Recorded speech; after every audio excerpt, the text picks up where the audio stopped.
15 octobre 2013. C'est de la grande table, Caroline. Oui, et puis vous restez avec nous, Antoine Mercier, pour interroger notre invité, donc Boualem Sansal.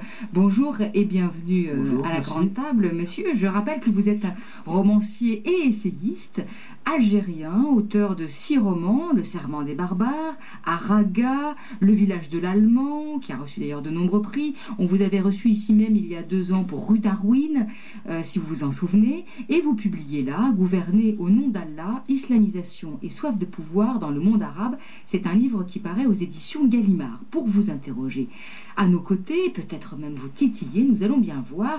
Nous avons invité Khaled Bencher. Bonjour Khaled et bienvenue. Bonjour Caroline, bonjour à nos chers amis auditeurs. Khaled bonjour à Boualem. est intellectuel, il préside la Conférence mondiale des religions pour la paix, il anime Islam sur France 2, c'est tous les dimanches.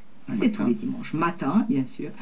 Bienvenue à vous, Khaled. Alors, la dernière fois que vous êtes sorti de la sphère romanesque, si je puis dire, Boualem Sansal, c'était pour écrire un pamphlet qui s'intitulait Poste restante, Alger, lettres de colère et d'espoir à mes compatriotes. C'était en 2006. Et c'était un pamphlet dans lequel vous n'étiez pas tendre avec vos compatriotes, en particulier vos compatriotes au sein du gouvernement, mais pas seulement. Un pamphlet également dans lequel vous célébriez les vertus de la liberté de pensée et de la démocratie. Du coup, on a envie de vous demander ce qui, 7 ans après, vous a donné à nouveau envie de reprendre la plume de l'essayiste plutôt que celle du romancier. Est-ce que c'est la crainte, c'est la colère? Qu'est-ce qui vous a poussé? Qu'est-ce qui vous a motivé cette fois? D'abord, la question de l'islamisme transversale dans tous mes romans.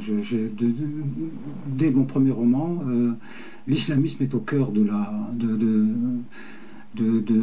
mes fictions, parce que l'islamisme est devenu, a pris possession du pays d'une manière assez totale, de la politique, de la culture, et donc ça a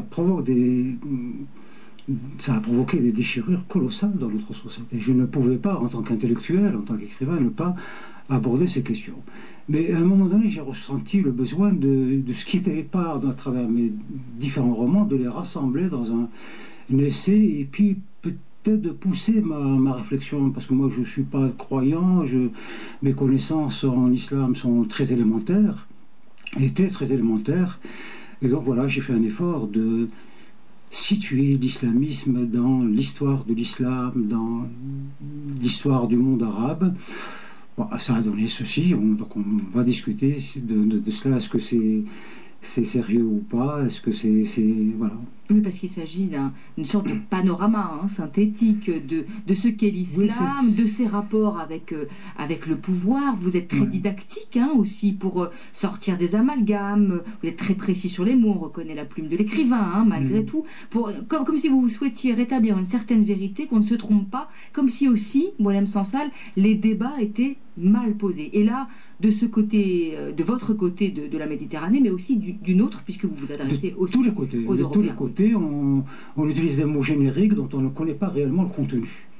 Voilà, on parle d'islamisme sans trop savoir ce que c'est, mais on parle d'islam sans trop savoir ce que c'est. En fait, ce sont des notions extrêmement compliquées, ce sont des univers très compliqué. Moi, j'ai été sidéré par la complexité du monde musulman. Là, dans ce petit livre de 120 pages, j'ai résumé d'une manière tout à fait excessive. C'était l'islamisme lui-même, qui est relativement récent, qui date de 2 siècles, est déjà très complexe, d'une complexité effarante. Et d'être précis sur les mots, d'aller dans les définitions, ça aide à mieux appréhender les choses. Absolument, oui, un travail scientifique aide évidemment à bien définir, mal nommer les choses, à croire les malheurs du monde. Donc il faut vraiment faire un travail de définition très sérieux, très précis pour être juste et honnête dans sa démonstration. On peut peut-être commencer par les 2 mots que vous avez utilisés, islam, islamisme. On a l'impression que l'islamisme se greffe historiquement sur l'islam à un moment donné. Comment vous pouvez nous préciser ces 2 termes, à la fois sur le fond et historiquement aussi dans leur développement, puisque c'est ce que vous faites dans votre livre? On va dire de manière générique que l'islamisme est une tentative de revenir à un islam orthodoxe, voilà, de le restituer dans sa orthodoxie première.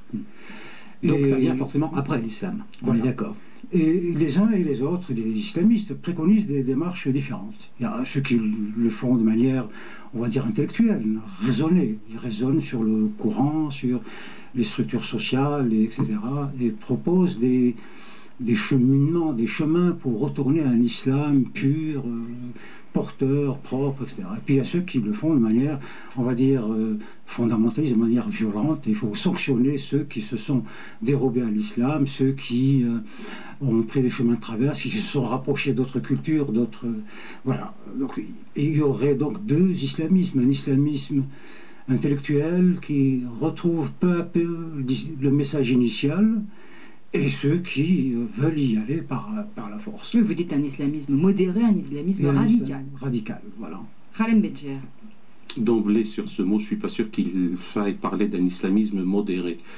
Que je sache, l'islamisme comme une manière d'étouffer l'islam, parce qu'on dit souvent que le marxisme a étouffé Marx et que l'écologisme a tué l'écologie.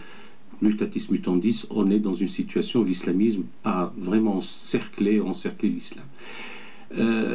J'ai lu avec intérêt l'ouvrage de Boualem Sansal, sans flagornerie aucune. Il y a une œuvre didactique, et comme vous l'avez si bien dit, Caroline, on retrouve la plume de l'écrivain, du romancier. J'aurais une certaine réserve sur l'essayiste, pour la simple raison qu'on dit souvent que le spécialiste est celui qui sait presque tout sur presque rien, par définition. Donc si on a envie d'aller dans tel ou tel point de détail, soit on augmente la frustration, soit on rétrécit le champ des applications.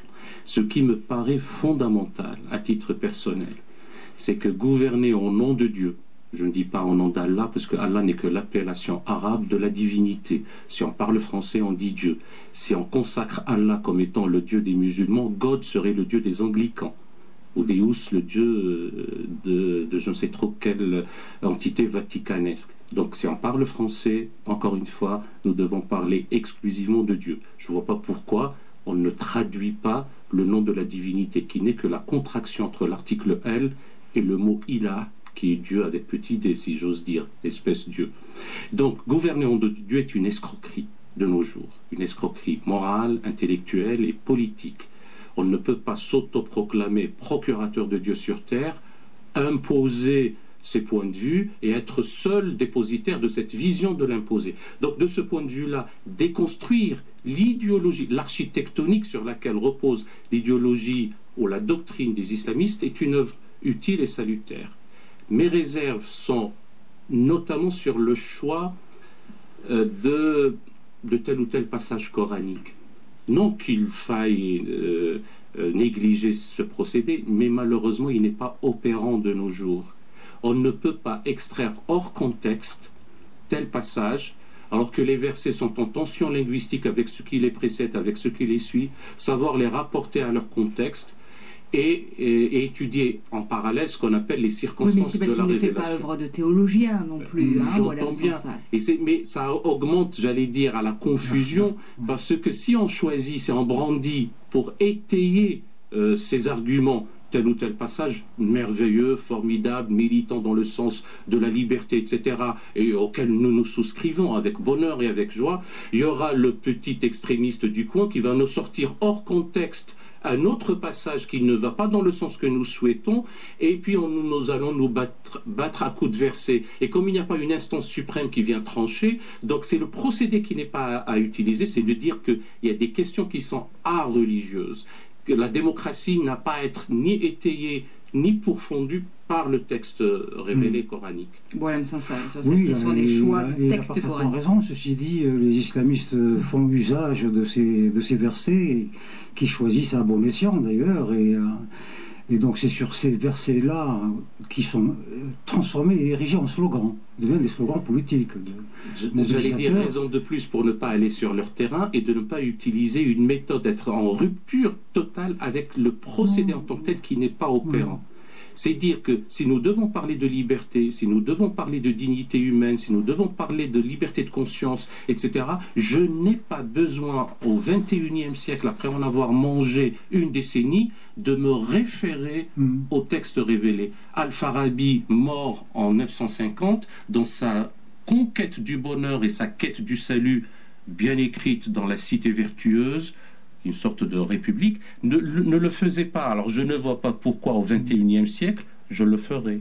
Voilà, oui, il reste que pour comprendre l'islamisme, il faut étudier son discours. Donc, bien entendu, voilà, ça il faut le faire. Il faut commencer par là. Il faut peut-être parler aussi de ce qui se passe malgré tout, parce que je veux bien qu'il y ait cette dissociation du religieux et du politique, mais malgré tout, concrètement, dans la plupart des pays, en tout cas, qui ont suivi les printemps arabes, on se retrouve face à ce problème. Donc c'est bien qu'il y a, si ce n'est un rapport, du moins malgré tout, une possibilité de déviation. Voilà, ça a la raison de dire... Ah, pardon. Non, mais c'est